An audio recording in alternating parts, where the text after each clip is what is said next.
ഞാൻ എൻ്റെ വാർഷിക കേരള സന്ദർശനം കഴിഞ്ഞ് വന്നതേ ഉള്ളൂ. നാട്ടിൽ പോക്കെന്ന് പറയും.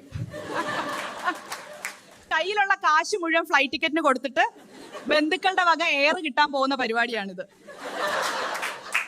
ഇതൊരു വെക്കേഷൻ അല്ല, ഒരു സർവൈവൽ ടെസ്റ്റ് ആണ്. ആദ്യം തന്നെ ചൂടിന്റെ കാര്യം പറയാം. ദൈവത്തിന്റെ സ്വന്തം നാട് എന്നൊക്കെ പറയും, പക്ഷെ ദൈവം AC ബിൽ അടയ്ക്കാൻ മറന്നുപോയെന്ന് തോന്നുന്നു. കൊച്ചി എയർപോർട്ടിൽ ഇറങ്ങിയത് ഞാൻ ഉരുകിപ്പോയി. എൻ്റെ വാട്ടർ പ്രൂഫ് മേക്കപ്പ് ഒക്കെ 5 മിനിറ്റ് കൊണ്ട് ഒലിച്ചു പോയി. എന്നെ കണ്ട ഗൾഫിൽ നിന്ന് വന്ന ആളാന്ന് പറയില്ല, എണ്ണയിൽ വറുത്ത നെയ്യപ്പം പോലെയുണ്ട്. പിന്നെ വീടുകൾ തോറുമുള്ള സന്ദർശനം. 3 ദിവസം കൊണ്ട് 45 വീടുകൾ. ചെല്ലുന്ന എല്ലാ വീടുകളിലും അമ്മായിമാർക്ക് ഒരേ ചോദ്യം: മോളെ, നീ ആകെ തടിച്ചല്ലോ, അവിടെ എന്താ തിന്നുന്നത്? ഇത് ചോദിക്കുന്ന ആരാണെന്ന് ഓർക്കണം.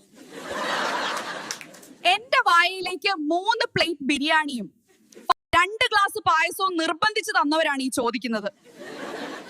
എന്തൊരു തൊലിക്കട്ടി. അവസാനം യാത്ര. ഞാൻ ടൗണിലേക്ക് ഒരു ഓട്ടോ പിടിച്ചു. അതൊരു വണ്ടിയല്ല, യമരാജന്റെ വാഹനമാണ്.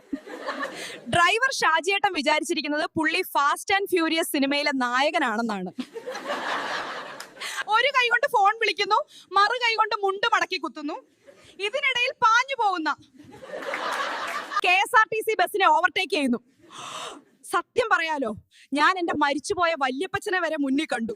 അപ്പൊ ശരി, കേരളം എനിക്ക് ജീവനാണ്. പക്ഷെ സമാധാനമായി ഒന്ന് ഉറങ്ങാൻ ഞാൻ തിരിച്ച് ജോലി സ്ഥലത്തേക്ക് തന്നെ പോവുകയാണ്. നന്ദി.